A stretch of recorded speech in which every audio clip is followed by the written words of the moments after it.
मैं आपको बताता हुआ भी चलूंगा कि भाई ध्यान दीजिएगा कि कौन सा क्वेश्चन किस परिप्रेक्ष्य में आया। मतलब कोई भी क्वेश्चन आपको ऐसे नहीं है कि भाई हमने ऐसे उठा के दिया है। जो क्वेश्चन दिया है वो पूरा का पूरा किसी न किसी परिप्रेक्ष्य में है। अब जैसे हाथी वाला क्वेश्चन दिया, कौन सा दिया? हाथी। अब पहली बात तो तुम कहोगे हाथी हमारे क्या काम का, पहला तो ये। तो हाथी पर्यावरण में जाता है, इकोलॉजी जैव विविधता का पार्ट है। कौन सा? जैव विविधता। आ गया क्या समझ में मेरी बात? जैव विविधता का पार्ट है। अब ये क्वेश्चन हमने दिया कहां से? तो ये बेसिकली 12 जो आपके अगस्त है उसको विश्व हाथी दिवस था। अब हर चीज होती है तो मैंने आपको हजारों बार बता रखा है कि जिस दिन दिवस होता है भाई, जिस दिन कोई दिवस होता है तो उसके बारे में पेपर में बहुत कुछ आता है। अब देख लो आप। अब अगर तुम सचेत नहीं हो ना तो मुर्दों का काम कम है। अब मैं सुनाता तो खूब हूं आपको बताइए, तो सचेत होना जरूरी है। 12 अगस्त अभी पेपर कब हो रहा है आपका? इसी सप्ताह का पेपर है। तो 12 अगस्त को कौन सा है ये? तो देखिएगा, हाथी के संबंध में सही नहीं है तो विश्व हाथी दिवस आपका 12 अगस्त को आता है। विश्व हाथी दिवस कब आता है? 12 अगस्त। ये 12 अगस्त हो गया, ठीक है। हाथी का बच्चा होता है उसको मेमथ बोलते हैं। क्या बोलते हैं? मेमथ। एक बार आरएस में ये प्री में क्वेश्चन आया हुआ है कि मेमथ क्या है। भाई मेमथ का संबंध है तो किससे है? हाथी से। समझ गए मेरी बात को? तीसरी बात है, भारत का ये विरासत पशु कौन सा? हाथी। अब आपका वन्य जीव पर्यावरण, वन्य जीव पढ़ते हो तो उसमें आता है। तो विश्व विरासत है, भारत का विरासत पशु कौन सा? हाथी। कौन सा? हाथी। और हाथी परियोजना की शुरुआत कब हुई? बोलो। 1992। हाथी परियोजना जैसे सुन लो, ये सेम क्वेश्चन वैसे ही है जैसे अपन बोलते हैं टाइगर प्रोजेक्ट कब शुरू हुआ, तो उसी प्रकार का क्वेश्चन हो गया। हाथी प्रोजेक्ट कब शुरू हुआ? तो 1992 आ गया।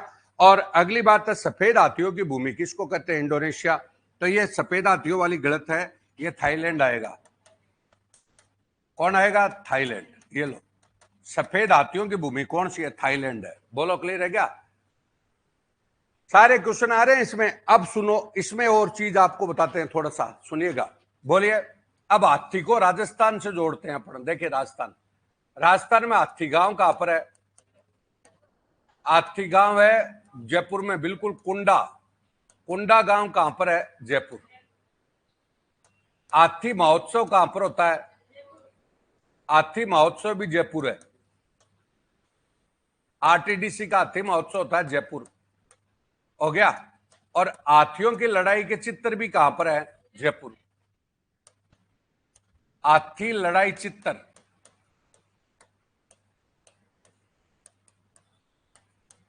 कहां पर है? जयपुर। बनाने वाला कलाकार कौन था? लालचंद। और हाथियों को रखने के फील खाने होते हैं, हाथियों का घर, हाथी घर, उसको बोलते फील खाने। कौन से? फील खाने। ये भी कहां पर है? जयपुर। कितने क्वेश्चन है? अब तुम्हें हाथी ऐसे ही दिख रहा है, ये बता रहा हूं। आ गया क्या? लेकिन सोच को बढ़ाना पड़ेगा। ये लिखने की जरूरत नहीं है, तुम्हें पीडीएफ में दे देंगे। पीडीएफ है ना, पीडीएफ में वो आप लिख लेना। लेकिन समझो, मेन चीज है, पीडीएफ डाल देंगे आपके ऐप पर, तो उस पे ऐप पे ले लेना आप। समझ गए क्या? तो डाल देंगे। तो मैं वापस बोल रहा हूं, ध्यान दीजिए। देखो, ये तो हो ही गया। विश्व हाथी दिवस कब आता है? 12 अगस्त को। हाथी का बच्चा क्या कहलाता है? मेमथ। क्या कहलाता है? मेमथ। और हाथी भारत का विरासत पशु कौन सा? हाथी। हाथी परियोजना कब शुरू हुई? 1992 में। और सफेद हाथियों की भूमि कौन सी है? थाईलैंड। अब हम बोल रहे हैं हाथी गांव राजस्थान में कहां पर है? कुंडा। कुंडा कहां पर है? जयपुर। हाथी महोत्सव कहां पर होता है? जयपुर। और हाथियों को रखने के, जो हाथियों का घर है जहां पे वो रहते हैं, उसको क्या बोलते हैं? फील खाने। कल्चर का क्वेश्चन है, फील खाने। समझ गए? और ये फील खाने कहां के फेमस है? जयपुर। और हाथियों की लड़ाई के चित्र फेमस कहां के हैं? जयपुर के। और उसमें प्रसिद्ध व्यक्ति बनाने वाला कौन था? लालचंद। सारी आ गई। तो सोच को बढ़ाओ। अब तुम्हें चैलेंज कर रहा हूं। कितने साल से तैयारी? 5 साल से। कारण एक साथ चीजों को नहीं ला पाते। जब तक तुम एक साथ चीजों को नहीं लाओगे तो परीक्षा में पास कैसे होगे? वहां तो एक साथ ही पूछेगा, वहां से थोड़ी कहेगा तो रुक जाओ एक बार हिस्ट्री, तो रुक जाओ एक बार रुको, है ये तुम्हें लगता है, लेकिन आना पड़ेगा तुम्हें एक साथ ही। मतलब तुमने जो पढ़ रखा है वो कौन सा ही होना चाहिए, ये होता है। आगे अब आइए एक बार और, अब देखिए, अभी आपने देखा हो तो हमारे बहुत ज्यादा चर्चित था राष्ट्रीय राजधानी क्षेत्र दिल्ली का अधिनियम, समझ गए क्या? ये दिल्ली का अधिनियम, अभी आपको संसद का अधिवेशन चल रहा था, अब तुम्हारे सिलेबस में ये इसको किस में लोगे भाई? करंट भी हो गया, पॉलिटिकल साइंस भी होगी, करंट भी हो गया, और कौन सा? पॉलिटिकल। बोलो क्लियर है क्या? अब दिल्ली सरकार नहीं कि दिल्ली सरकार के केंद्र सरकार, मतलब दिल्ली सरकार है यानी अरविंद केजरीवाल दिल्ली का क्या है? मुख्यमंत्री। उसके हाथ पैर काटने के लिए सरकार काम कर रही थी, केंद्र सरकार, मोदी जी, समझ गए क्या? तो तब ये कानून आपका पिछले 6 महीनों से चर्चा में है। कितने से? पहले 6 महीनों से चर्चा में है। कौन सा? 6। अब आप अखबार में, तुम खुद चर्चा में नहीं हो तो अलग बात है। राष्ट्रीय राजधानी क्षेत्र, पहली बात तो आ जाइए, राष्ट्रीय राजधानी क्षेत्र किसका है? दिल्ली का।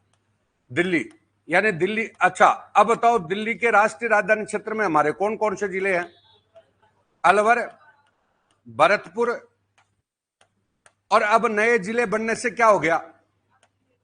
बरोड, और बरोड के साथ कौन सा है? वो बरोड वाला मान लो, ये बरोड, तो नया जिला बरोड का कुछ जुड़ गया। तो देखिए बिल्कुल आपका अब 3 जिले हो गए। कौन से? अलवर, भरतपुर और कौन सा? बरोड। अलवर, भरतपुर और कौन सा? राष्ट्रीय राजधानी समझ तो गए क्या? राष्ट्रीय राजधानी का मतलब है कि राजधानी का प्रेशर कम करने के लिए चारों तरफ से कुछ क्षेत्रों को उसमें मिला लिया गया। तो उसमें राजस्थान के कौन कौन मिल रहे हैं? अलवर, भरतपुर और बरोड, समझ गए? और जैसे हरियाणा का गुड़गांव मिल रहा है, यूपी का नोएडा मिल रहा है, ऐसे मिल रहे हैं। तो राष्ट्रीय राजधानी, बोलो क्लियर है क्या? अब ये तो हो गई आपकी बात। ये दिल्ली का इस समय मुख्यमंत्री कौन? दिल्ली क्या है? तो केंद्र शासित प्रदेश। कौन सा? और केंद्र शासित प्रदेश का इसका मुख्यमंत्री कौन है? अरविंद केजरीवाल। कौन सा? अरविंद केजरीवाल। तो अरविंद केजरीवाल है, तो ये देखिए ध्यान दीजिएगा। अब अरविंद केजरीवाल की यहां पे सरकार है, उसको आपस में जोड़ दीजिए। अरविंद केजरीवाल की पार्टी कौन सी होगी? आप पार्टी। कौन सी? आप हो गई, आप हो गई। ये आपका सारी चीजों को एक साथ जोड़े। अब सरकार ने कौन से केंद्र अधिकार अपने पास ले लिए और कौन से नहीं लिए? तो बताओ। आर्थिक, सुन लो, राजनीतिक और प्रशासनिक अधिकार है ना, वो किसने ले लिए? केंद्र सरकार ने। यानी दिल्ली में अधिकारियों के तबादले करने का अधिकार, कोई भी निर्णय लेने का अधिकार किसको होगा? केंद्र सरकार को। किसको? तो आप इस देश में देख लीजिए, टोटली तानाशाही है। अब मुख्यमंत्री तो कौन है? अरे केजरीवाल। मुख्यमंत्री तो कौन है? केजरीवाल। और अधिकारियों के तबादले कौन करेगी? केंद्र सरकार। तो उनकी मानेगा कौन उसकी? अरे काम तो अधिकारी करते हैं, तो वह मानेगा कौन? काय का मुख्यमंत्री हो? समझ गए? ये देश में 6 महीने से विरोध चल रहा था, इसलिए चर्चा में था। तो कौन सा? आर्थिक अधिकार उसके पास नहीं है। केंद्र सरकार ने कौन कौन से ले लिए? राजनीतिक और कौन सा? तो थोड़ा सा ध्यान दोगे तो हमारा राष्ट्र दिल्ली कौन सा प्रदेश है? केंद्र शासित प्रदेश। दिल्ली का मुख्यमंत्री कौन है? अरविंद केजरीवाल। दिल्ली के केजरीवाल की पार्टी का नाम कौन सा? आप पार्टी। आप पार्टी राजनीतिक दल में आ गया। दिल्ली में राष्ट्रीय राजधानी क्षेत्र में हमारे कौन कौन से शामिल है? अलवर, भरतपुर और कौन सा? बहरोड। और अभी ये कानून बना है, उसमें केंद्र सरकार के पास कौन से अधिकार होंगे? तो राजनीतिक और प्रशासनिक। आर्थिक अधिकार उसके पास है नहीं। आ गया क्या? अब इतनी बातें हैं, आगे देखो। अगला तीसरा है पाकिस्तान केंद्रित। ये देखना, बोलो। अब एक बात ध्यान रखना, ये पाकिस्तान केंद्रित पश्चिम थिएटर कमान का मुख्यालय कहां पर होगा? जो इंदिरा कोल से लेकर के गुजरात तक होगी। अब एक ध्यान से, पहले है क्या चीज ये तो बताओ, जयपुर तो कर दो। ध्यान दीजिएगा, ये सेना का है। किसका? अभी नया कानून बना है, ध्यान दीजिएगा, और सेना का है। ये हमारा ऊपर इंदिरा कोल कहां पर है बताओ? पहले तो आप ज्योग्राफी बताओ, इंदिरा कोल कहां पर है? J&K, जम्मू कश्मीर हो गया। और इंदिरा पॉइंट कहां पर है? तमिलनाडु। हमारा जो कॉन्सेप्ट है वो इंदिरा कोल से लेकर के इंदिरा पॉइंट तक है, उत्तर से दक्षिण, उत्तर से दक्षिण। अब यह जम्मू कश्मीर आ गया। अब बॉर्डर के हमारे एक तो जम्मू कश्मीर जुड़ रहा है, एक पंजाब जुड़ रहा है, बोलो जुड़ रहा है ना, पाकिस्तान बॉर्डर बोल रहा हूं, और एक पंजाब के बाद राजस्थान आ गया, और राजस्थान के बाद कौन सा आ गया? गुजरात आ गया। ये पाकिस्तान बॉर्डर है, समझ गए?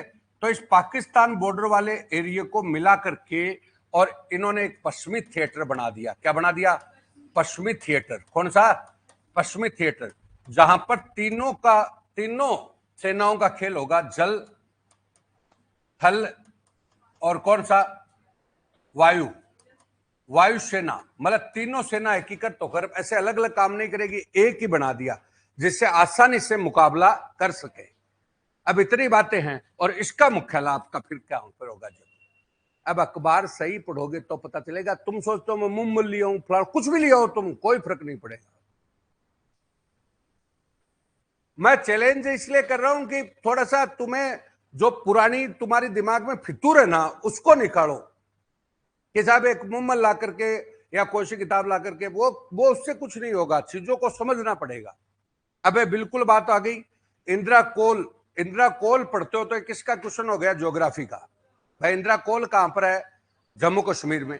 अब पाकिस्तान के हमारे कौन कौन सा लग रहा है? पंजाब लग रहा है। कौन सा लग रहा है? पंजाब। इधर कौन सा लग रहा है? राजस्थान लग रहा है। इधर कौन सा लग रहा है? गुजरात। इन चारों को मिलाकर क्या बना दिया? पश्चिमी थिएटर। क्या बना दिया? पश्चिमी थिएटर। और पश्चिमी थिएटर में कौन होगा? जल सेना, थल सेना और वायुसेना, तीनों सेनाएं वहां पर होंगी। तो हम पाकिस्तान का कोई भी वो मान लो युद्ध हो जाए, कुछ भी हो जाए, तो एक साथ मुकाबला कर सके। एक साथ क्या कर सके? मुकाबला। तो उसका जो कमान बनाई है वो जयपुर में बनाई है, तो इंपोर्टेंट है। आ गया समझ में मेरी बात? तीसरी बात आइए आगे, आयुष्मान भारत देखेगा। अच्छा ये क्वेश्चन देखो, एक मिनट बता देता रहा हूं, ये सेम वैसा ही क्वेश्चन है जो अभी आपका चर्चा में। पहले Guinness book of world record नहीं है क्या? Guinness book of world record में मतलब एक पहले योजना बनाई थी, वो आपका आरएस में पूछा था, कई परीक्षाओं में आया। बताओ कि Guinness book of world record में इंडिया की कौन सी योजना बनी थी, शामिल हुई थी?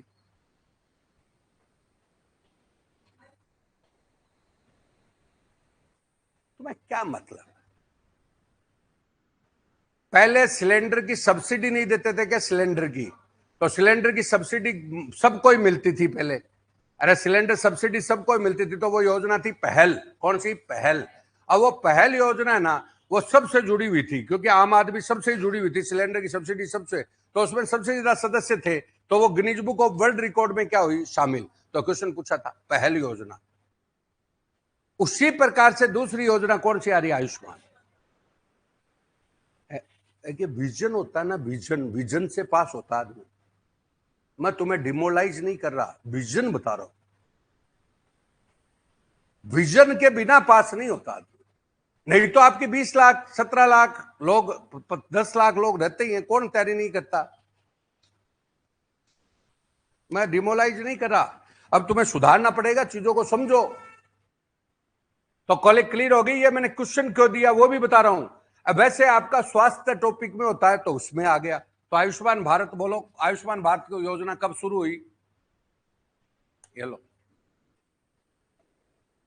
2018।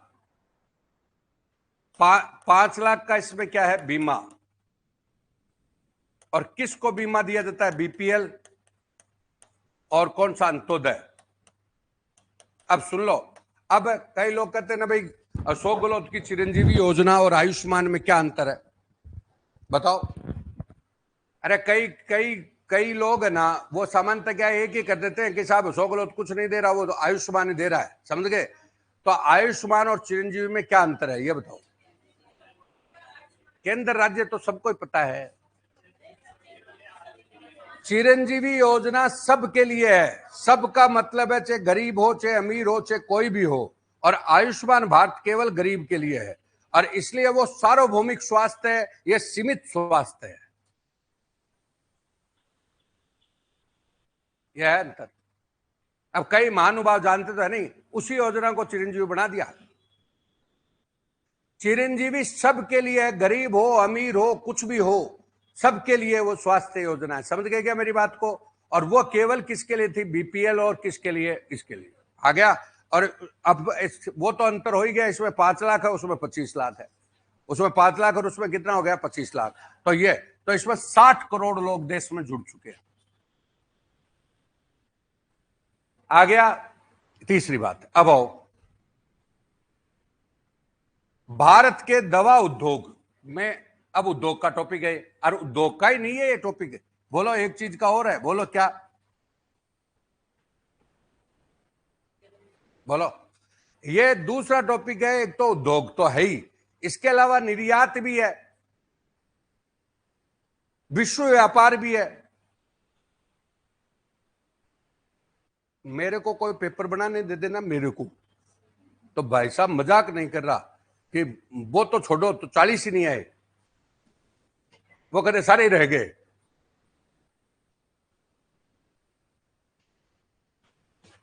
सारे गए। मैं ये नहीं कह रहा, और जबकि मैं देखा है, मैं रहा हूं खाली अखबार, और तुम्हें चैलेंज और दे रहा हूं कि 7 दिन का न्यूज़पेपर आएगा। बोलो, न्यूज़पेपर मिला, अखबार आएगा 7 दिन का, फिर भी नहीं कर पा रहे। मेरे को पता है कितने लोगों ने किया और कितने नहीं किया, और कुछ नहीं किया होता टंपा मारा होगा। और वो टंपा किसी का सही हो गया, किसी का गलत है। आगे देखिए, मतलब कोई भी क्वेश्चन जब भी हाथ डालो, जब आपको उसका पूरा नॉलेज हो कि वास्तव में मेरा पढ़ा हुआ है। एक तो होता टंपा होता है, अब टंपा तो गलत भी जा सकता है, तो वहां पे नेगेटिव ले जाएगा। अगली बात देखिए, दवा। अभी ये टॉपिक को समझिए। एक तो ये टॉपिक है विश्व व्यापार में शामिल, किसमें? विश्व व्यापार। विश्व व्यापार हो गया, विश्व व्यापार या विदेश व्यापार भी बोल सकते हो, समझ गए। एक टॉपिक किसमें हो गया? उद्योग में। किसमें? उद्योग। उद्योग में आपका निर्यात तो उसका विश्व व्यापार का ही पार्ट है। अब आओ, देखिए, पहली बात तो राजस्थान में दवा कंपनी कौन सी है बताओ जरा? राजस्थान सरकार की दवा कंपनी कौन सी है? हेलो।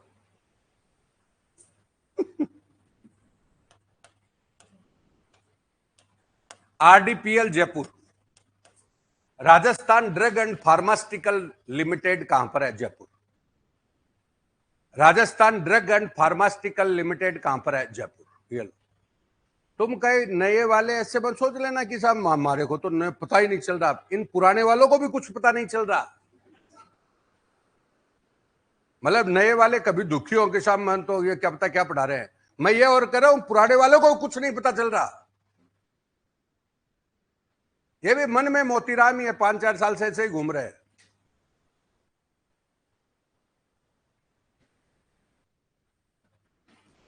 अब मैं सोमवार को, अगले सोमवार से एक नया सेशन शुरू कर रहे हैं कि उस दिन खाली टेस्ट होगा, तुमसे खाली बातचीत होगी, बस्ता लाना ही नहीं है, नो बैग डे। और उसमें सबकी प्रॉब्लम्स वगैरह सुनेंगे, और मतलब उसको थोड़ा सा एक रचनात्मक बनाएंगे। रचनात्मक का मतलब समझ गए क्या? कि भाई क्या क्या प्रॉब्लम्स है, तो प्रत्येक सोमवार को यही होगा। और छोटा मोटा मनोरंजन सा होकर के उसको उसी रूप से, नहीं तो मर जाएंगे, मुश्किल हो जाएगी इनके। मुख्यमंत्री की साथ मीटिंग थी, तो उसमें यही तय हुआ कि प्रत्येक शनिवार को बैग डे है ना, नो बैग डे बच्चों का है ना, उसी प्रकार से सबका ही होना चाहिए। तो नो बैग डे एक दिन टेस्ट भी लेंगे, और उस दिन आपको थोड़ा सा आपको समझाएंगे भी, थोड़ा सा मनोरंजन भी होगा, समझ गए। तो अब की बार सोमवार से यही है। आगे देखें, आगे जिससे थोड़ा मोटिवेट रहे, नहीं तो गड़बड़ कर लेंगे। तो देखिए, वर्ष 2021-22 में दवा निर्यात में 18% की क्या हुई है? वृद्धि। मतलब दवा में हमारा उद्योग बढ़ रहा है, और 18% की क्या हुई है? वृद्धि। और दुनिया में सबसे अधिक जेनेरिक दवा और वैक्सीन आपूर्ति भारत ही करता है। तो दुनिया में सबसे ज्यादा जेनेरिक दवा, समझ गए क्या? जेनेरिक दवा तो जानते हो, जेनेरिक दवा का मतलब है ऐसी दवा जो उसका साल्ट तो एक ही होता है, अलग अलग कंपनियां उसको बनाती हैं। अब उससे क्या होता है? वो दवा सस्ती होती है। अरे जैसे कई बार तुम जाते हो ना, सुन लो, कोई के पास कहते हो साहब फलानी दवाई देना, बोलते हो ना नॉर्मली, तो वो कहता है यार फलानी कंपनी की तो नहीं है, दूसरी कंपनी की है, ले जा, लेकिन चीज वही है। इसका मतलब चीज वही है, इसका मतलब उसको उसी चीज को अलग अलग कंपनियां क्या हो रही है, बना रही है। अब अलग अलग कंपनियां बहुत सी बनाएंगी तो वो दवा सस्ती मिलेगी, और मान लो वो एक ही आदमी के पास साल्ट होता तो वो दवा क्या मिलती, महंगी। इसको बोलते हैं जेनेरिक।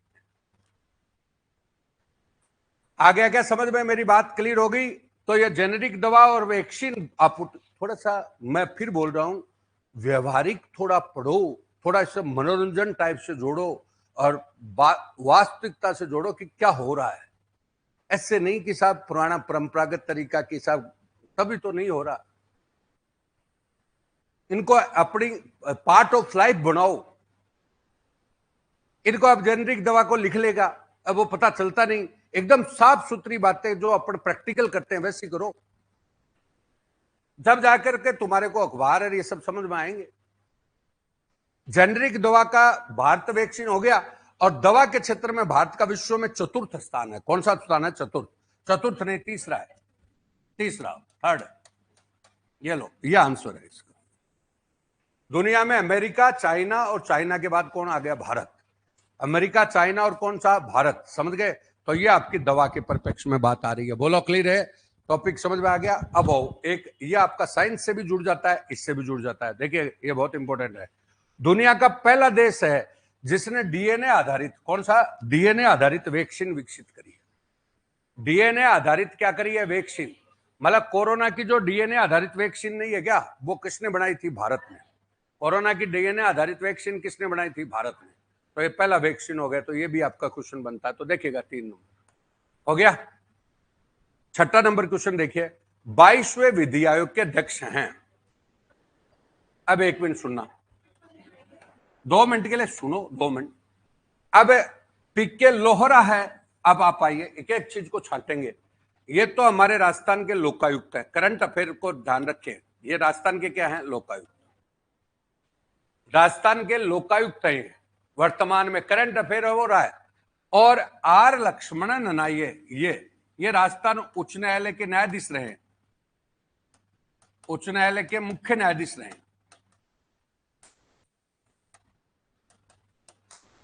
समझ गए? और ये ऋतुराज अवस्थी है ना, ये इसका आंसर है। तो वर्तमान में इसका आंसर कौन सा है? ऋतुराज अवस्थी। अब तुम कहोगे ये हमें क्यों दिया? तो ये इसलिए दिया, इस समय समान नागरिक संहिता बहुत ज्यादा चर्चा में है, और समान नागरिक संहिता पे जो सुझाव दिया है और जो करने की, लागू करने की बात चल रही है, वो किसकी रिपोर्ट पर चल रही है? 22वें विधि आयोग। और 22वां विधि आयोग का अध्यक्ष है वो कौन है? ऋतुराज। और इन्होंने कौन सा, मैंने क्यों दिया? समान नागरिक संहिता। ये लो, क्वेश्चन आ रहा है बहुत बार परीक्षा में। ये लो, सोमवार ये आ गया। अब मेरी बात सुन लो, हर क्वेश्चन किसी न किसी सब्जेक्ट से बन रहे हैं। बल समान नागरिक संहिता इस समय देश का सबसे बड़ा चर्चित मुद्दा है। समान नागरिक संहिता जान गए क्या? समान नागरिक संहिता का मतलब है कि समाज में जो भी धर्म रह रहा है, जो भी समाज रह रहा है, उसके रूल रेगुलेशन सबके क्या होने चाहिए? बराबर। तो वो समान नागरिक संहिता है। अनुच्छेद कौन सा है? 44। कौन सा? 44।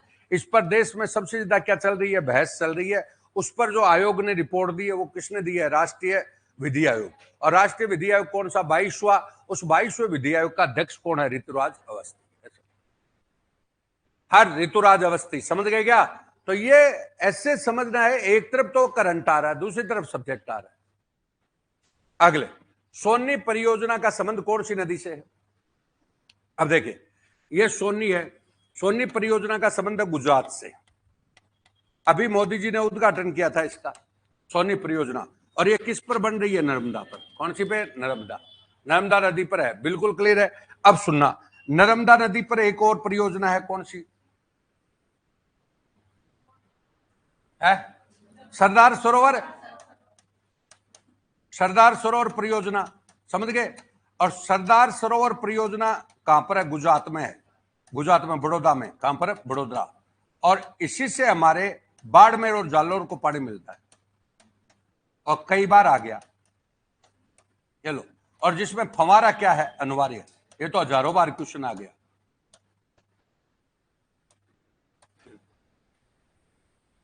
नहीं समझे? राजस्थान में कौन सी नदी का पानी बाड़मेर और जालोर को मिल रहा है? तो कौन सी का? नर्मदा का। नर्मदा का पानी कोई बार हर परीक्षा में, ऐसी कोई सी परीक्षा नहीं आरएस से लेकर के कोई सी परीक्षा नीचे तक की नहीं जिसमें क्वेश्चन नहीं पूछा गया हो। बोलो, नर्मदा का पानी किसको मिल रहा है? बाड़मेर और जालोर, बाड़मेर और जालोर, बाड़मेर और जालोर। वहां पर कौन सा बांध बना हुआ? सरदार सरोवर। कौन सा? सरदार सरोवर बांध कहां पर है? कहां पर है? गुजरात। कहां पर है? गुजरात। और अभी हाल ही में बड़ोदरा गुजरात ही है, टेंशन मत ले। हाँ, यहां पे मेरे को सब दिखता है। बड़ोदरा गुजरात, बड़ोदरा कहां पर है? गुजरात। आ गया क्या? और इसी पर कौन सी बनी है? सोनी परियोजना। कौन सी? सोनी। तो नर्मदा नदी होगी, तो नर्मदा पर आपकी सारी बात होगी। आ गया? राजस्थान भी जुड़ गया क्या?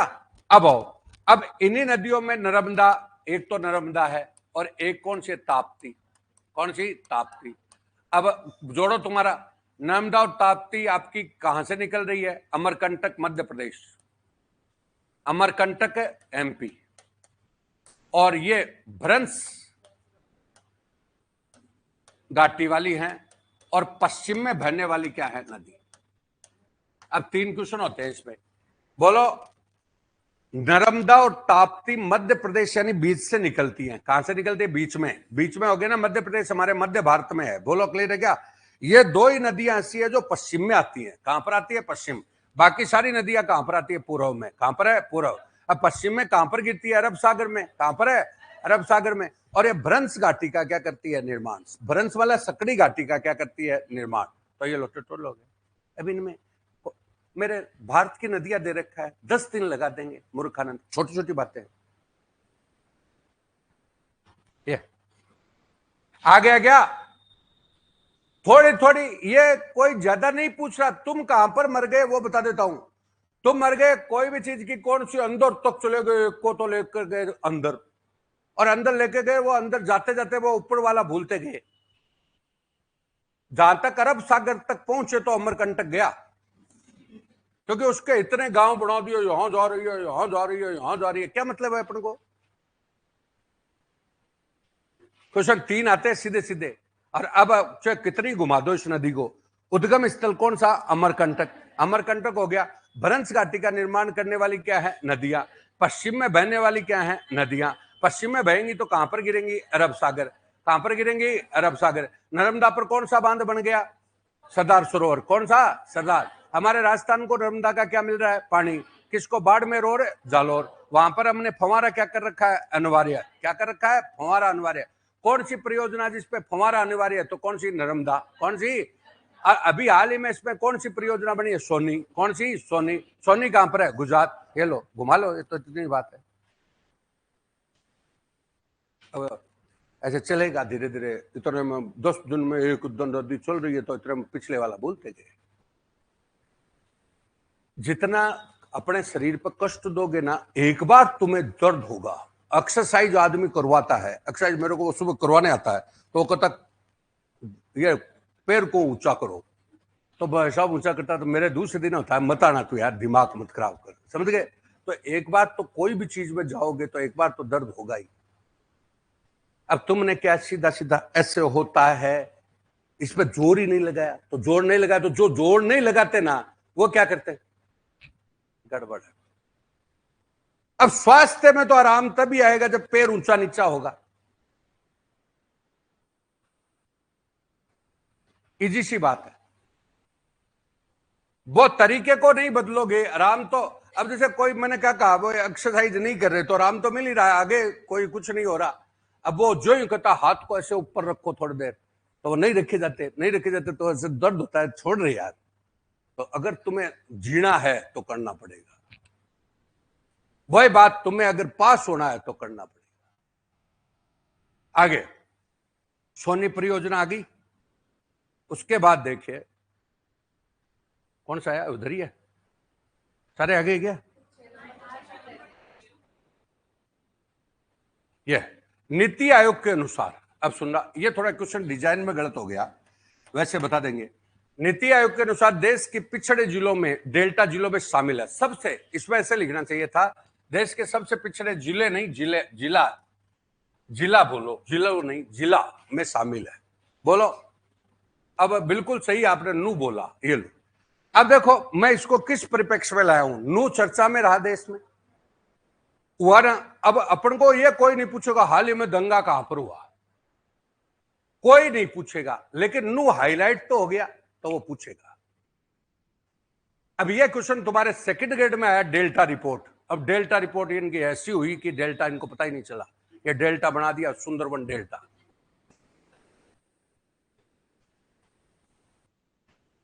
नीति आयोग ने देश में 109 पिछड़े जिले घोषित किए। कितने? 109। 109 पिछड़े जिले घोषित किए। ध्यान से सुन लो कि भाई हमें सबसे पहले पिछड़े जिलों का विकास करना है, समझ गए। 109 कितने किए? 109। उसमें सबसे अधिक पिछड़ा जिला है नू। कौन सा? नू। नू कहां पर है? हरियाणा। बोलो क्लियर है। अब देखिए आपको समझ में और भी आएगा, लॉजिकली समझिएगा। कोई भी क्षेत्र पिछड़ा हुआ क्यों है, तो नू में सर्वाधिक कौन है? मुस्लिम।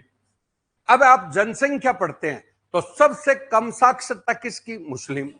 सबसे कम साक्षरता है तो सबसे कम कार्यशीलता दर किसकी? मुस्लिम। कार्यशीलता दर मतलब समझ गए, काम करने वाले लोगों की दर। कार्यशीलता दर कम किसकी? मुस्लिम। सर्वाधिक गरीबी किसकी? मुस्लिम। और सर्वाधिक जनसंख्या वृद्धि दर किसकी? मुस्लिम। तो ये सब विशेषताएं हैं। तो वहां पर क्या होता है, कई बार भाई अपना गरीब आदमी है तो गरीबी क्या है, अपराध की क्या होती है, कई बार जननी, तो वो पिछड़ा जिला रह गया। अब इसको सोचना पड़ता है। नू हो गया। अब आओ, इसमें राजस्थान के कितने जिले हैं? 5। बिल्कुल, ये क्वेश्चन तुम्हारे को पूछा, तुम्हारे सेकंड ग्रेड में पूछा, नू कितने जिले हैं? 5। अब सुनो, एक पहला नंबर है करौली, धौलपुर और जैसलमेर, बाड़मेर, सॉरी बारा और सिरोही। ये लो, ये 5 जिले हैं। और सुना, बुरा मत मानना, एक वर्ड बता रहा हूं, 2018 की परीक्षा में आ गया है। किसमें? सेकंड ग्रेड में। बोलो। अरे ये प्रत्येक वर्ष इसकी रिपोर्ट आती है। अब लड़का जानता ही नहीं तो कहां से रिपोर्ट करेगा। अब मैं फिर बोलूं, हमारे कितने जिले घोषित है पिछड़ों में? 5। ये पूरा आ गया। पिछड़े जिलों में कितने घोषित है? 5। बोला सुनना, अब 5 में हर का लॉजिक बताएंगे। पहला नंबर कौन है? करौली धौलपुर। अब करौली धौलपुर डांग एरिया है, कोई भी एरिया डांग। डांग मतलब डाकू एरिया। डाकू वैसे नहीं है, कभी नाराज हो जाओ। हाँ, अरे डांग एरिया मतलब सबसे ज्यादा बीएड कहां पर? सबसे ज्यादा बीएड कहां पर? करौली धौलपुर में। कहां पर है? करौली धौलपुर। बीएड है, और बीएड है तो डाकू कहां पर है? बोलो। उन्हीं बीड़ों में हो गया तो डाकू हो गया। अब जहां पे डाकू रहेंगे तो इंडस्ट्री नहीं लगेगी ना, और जहां पर इंडस्ट्री नहीं लग सकती तो विकास कहां से होगा?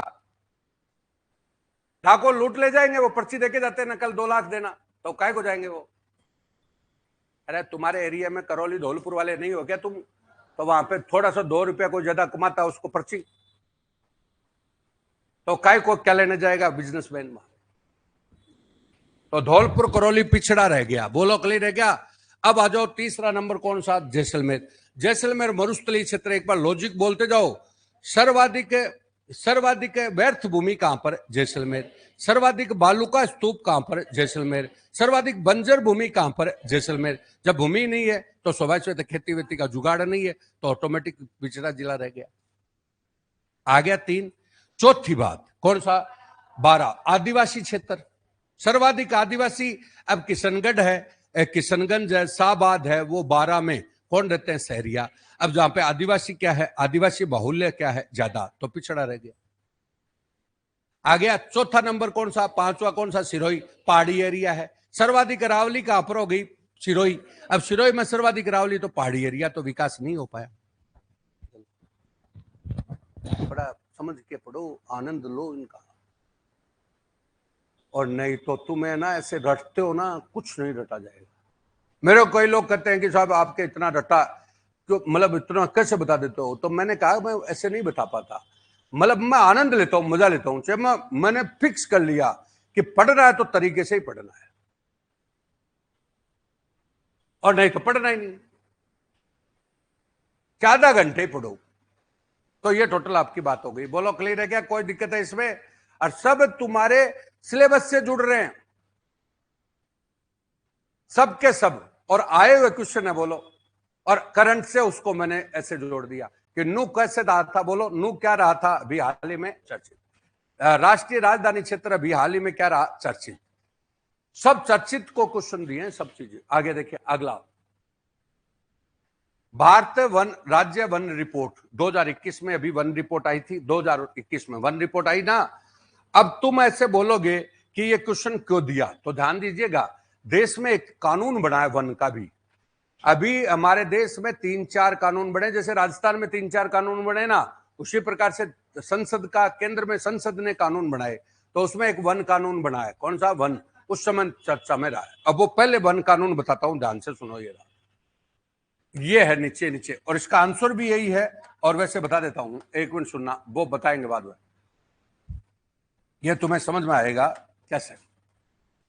एक बात तो आप पहले ये सुन लो, वन प्रशासनिक दृष्टि से कितने प्रकार के होते हैं? 3। एक कौन सा? आरक्षित। कौन सा? आरक्षित। नॉर्मल वे में पढ़ते हो आरक्षित, वैसे बता रहा हूं। आरक्षित वन कौन सा है? आरक्षित वाला रिजर्व वन। कौन सा? रिजर्व। एज ए व्यवहारिक। एक बार इस दिमाग पर ऐसे जोर मत दो कि मेरे याद रहेगा कि नहीं रहेगा। एक बार थोड़ी समझने की कोशिश करो। तुमने बहुत लिखा है, फिर भी तुम्हें कुछ नहीं पता। आरक्षित वन से तात्पर्य हो गया जो रिजर्व है, रिजर्व वन है, जो हमारे रोड के किनारे हाईवे पे लगा होता है ना, हाईवे पे, रोड पे किनारे पे लगा होता है, वो कौन सा वन है? आरक्षित। ये लो, इतनी बात तो ध्यान रख लो। वह वन किसी भी कानून के तहत काटा नहीं जा सकता। कैसे? कोई सरकार के कोई काम आता तो भले ही कोई काटते हैं, बाकी कोई काटता तो कानूनी अपराध है। रोड के किनारे जितने भी वन हैं, बोलो कौन सा वन हो गया? आरक्षित। दूसरा वन होता है सुरक्षित। कौन सा? सुरक्षित। तो वो प्रोटेक्टेड बोलते हैं उसको। कौन सा? प्रोटेक्टेड। समझ गए? अब वो प्रोटेक्टेड वन होता है, वो वन्य जीव अभयारण्य वगैरह आदि में होता है, जो कुछ कानून के तहत काटा जा सकता है। कानून के तहत काटा जा सकता है। कैसे? सूख गए तो उसका ठेका दे देते हैं कि भाई तुम काट लो। आ गया, 2 बात हो गई। तीसरी बात होता है अवर्गीकृत। कौन सा? अवर्गीकृत। वो कोई हाल में बोलो, वो तो बटा हुआ, बिखरा हुआ है। अवर्गीकृत का नाम ही क्या हो गया? बिखरा हुआ। तो वन कितने प्रकार के हुए? 3।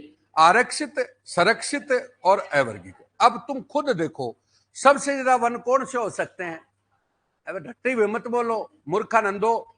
तब अब स्वाभाविक बात है, सबसे ज्यादा वन आपके आरक्षित, सुरक्षित कैसे हो सकते हैं? क्योंकि वन्य जीव अभयारण्य वाले एरिया क्या है? ज्यादा, इसलिए वो वन कौन से हो गए? सुरक्षित। तो सबसे ज्यादा वन हमारे कौन से? संरक्षित। वन्य जीव अभयारण्य वाले हो गए ना, पहला नंबर सबसे ज्यादा हो गए। और सेकंड नंबर आपका कौन सा है? ये आरक्षित है। थर्ड नंबर कौन सा है? ये तो वन हो गए। बोलो क्लियर है क्या? अब आरक्षित वनों के बारे में मैंने क्या कहा था कि इसको किसी कानून के तहत काटा नहीं जा सकता। अभी इन्होंने एक कानून बनाया, वन संरक्षण संशोधन कानून 2023। अब सुनना मेरी बात, वन संरक्षण 2023 कानून बनाया, जो पहले 1927 का कानून था। कौन सा कानून था? 27। उसमें वन क्षेत्र घोषित होते थे, वन क्षेत्र घोषित होते थे आरक्षित। कौन से? आरक्षित। या आरक्षित संरक्षित 27 के कानून के तहत है।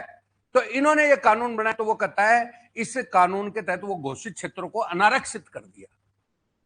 क्या कर दिया? आरक्षित से क्या बढ़ा दिया? अनारक्षित। अनारक्षित कर दिया तो सरकार और निजी उपयोग में वो काम लिए जा सकेंगे। इसका मतलब वन काटे जा सकेंगे। ये किसके लिए कर रहे हैं? कि रोडों के विकास के लिए। ये किसके लिए कर रहे हैं? कोई इंडस्ट्री लगाने के लिए। तो विकास तो होगा, लेकिन वन कटेंगे, इसलिए देश में विरोध हो रहा है। अब एक तरफ ये क्यों कर रहे हैं इसको कि भाई रोड वगैरह रही है, बन जाए तो कोई विरोध न करे। समझ गए कि मेरी बात को? दूसरी बात, को इंडस्ट्री वगैरह लगेगी, तो इस आरक्षित शब्द को क्या कर दिया? अनारक्षित। अब तब ये समझ में आता है। इतनी बात करते हैं तब, ये से लिखने से तो 1.5 घंटे से ज्यादा समझ में नहीं आएगा। आ गया? बोलो, क्षेत्र घोषित किया जा सकता है। तो ये कानून बना है, यह हालांकि आंसर हो गया, क्योंकि ये कानून बना है तो क्या हो गया? बोलो, अब वो आरक्षित क्षेत्र में भी निजी उपयोग के लिए लिया जा सकेगा। आरक्षित क्षेत्र को भी क्या किया जा सकेगा? निजी उपयोग। और वो आरक्षित वो कौन से कानून के तहत बने हुए हैं? 27 के। कौन से कानून के? 27। तो 27 वाले कानून को इन्होंने उलट दिया। हो गया क्या? बोलो, अरे हो तो गया क्या? कुछ लोगों का ध्यान तो है क्या? अब अगले शनि सोमवार को मतलब आपको बकायदा पूछेंगे कि भाई आप अपनी ईमानदारी से बताएं कि पहली बात तो कि तुम्हारे में क्या क्या कमियां है, एक एक को। और ये कमियां जब तक तुम स्वीकार कर लोगे तो तुम सक्सेस हो, और तुम अपने आप में ज्ञानी बन गए तो सक्सेस नहीं हो। यही तो हो रहा है ऊपर से। इसमें बेइज्जती क्या बात है? अगली बात आ गई, बोलो क्लियर है क्या? ये पॉइंट समझ में आ गई? अब मैं आपको बोलूं कि तुमसे अब सुनो, ये बात ना मुंबई में अगले महीने आएगी तो तुम उतार भी लोगे। तुम खाली क्या उतारते हो? 2023 उतार भी लिया, वो कितनी देर याद रहेगा? कोई चीज समझ में नहीं आएगी तो याद रह ही नहीं सकती, और न तुम्हारे को यह पता चल सकता क्या हो रहा है क्या नहीं हो रहा। आ गया? बोलो अब आओ। अब देखो इसी का जवाब है, ये तो आंसर हो गया आपका, समझ गए? मैंने क्या पूछा? बोलो। भारत में राज्य वन रिपोर्ट के अनुसार सही है। अब देखो देश के कुल, सही वो हो गया, बोलो क्लियर हो गया। अब आइए देखिए दूसरी बात, अब सुनिएगा। इसमें क्या बोला कि देश के कुल भौगोलिक क्षेत्र पर 7.14 करोड़ हेक्टेयर क्षेत्र पर वन है, बिल्कुल सही है। और अगला बोल रहा है कि साहब ये देश का कितना परसेंट भौगोलिक क्षेत्र है? 21.7। अब यहां पर अपन दो चीज बात करेंगे। हमारी राष्ट्रीय वन नीति है, कौन सी राष्ट्रीय वन नीति? कब बनी? 1951 में, 52 में, मतलब 52 में तो लागू, 51 में बनी। उसमें कितना परसेंट वन होना चाहिए? 33।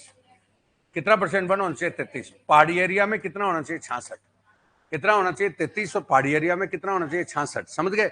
नई वन नीति के, नई वन के अनुसार हमारी रिपोर्ट कितनी है? 21.7। सर्वाधिक वन इंडिया में कहां पर है? मध्य प्रदेश और राजस्थान में, मध्य प्रदेश और कौन सा बोलो? मिजोरम। और राजस्थान में उदयपुर और कौन सा? प्रतापगढ़। ये लो, उदयपुर और कौन सा? प्रतापगढ़। और दुनिया में, दुनिया में भूमध्य रेखा,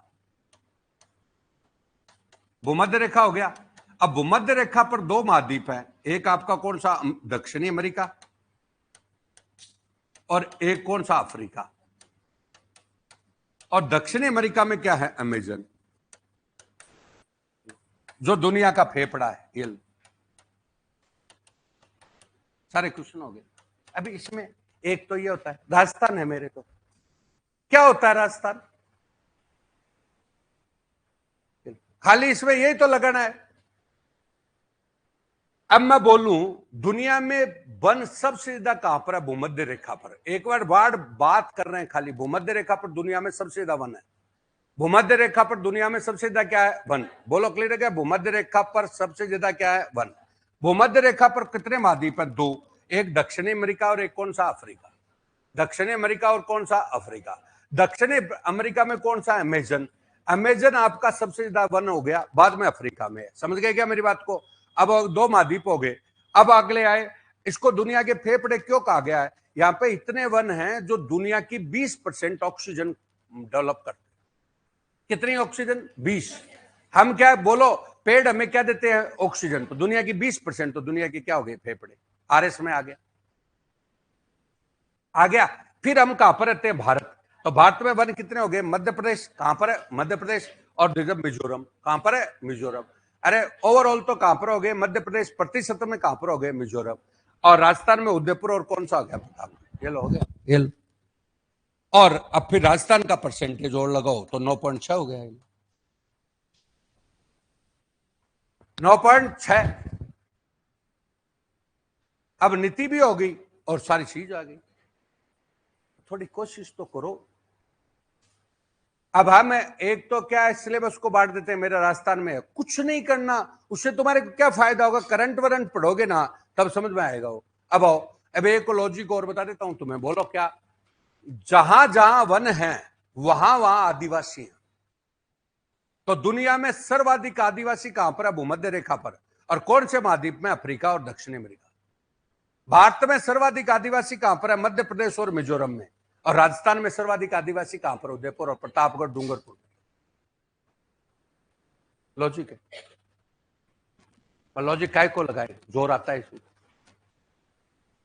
आया क्या?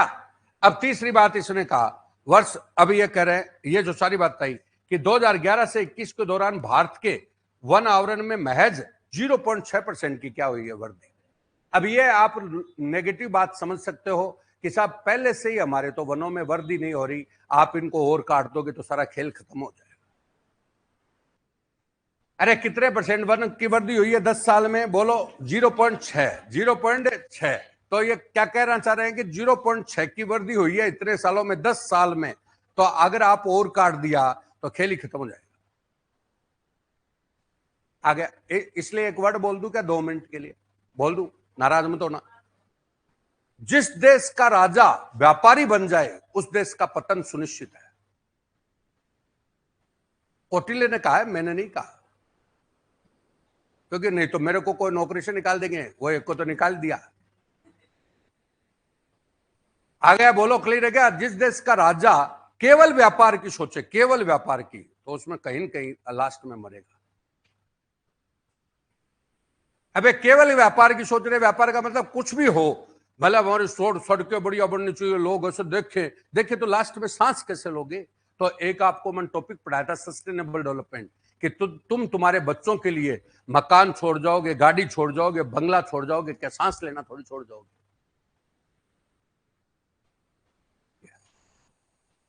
तो विकास तो होगा, लेकिन वो विकास कौन सा नहीं होगा? धारित नहीं होगा। आगे क्या समझ में मेरी बात? अब अपने खेत बेच करके मर्सिडीज लिए घूम रहे हैं तो क्या लेना देना है? तो तुम करो भाई साहब बंगला देख, मर्सिडीज देख, तो खेत बेचे आया क्या? ये वही है। अब तुम कई नाराज होते हैं, होने दो।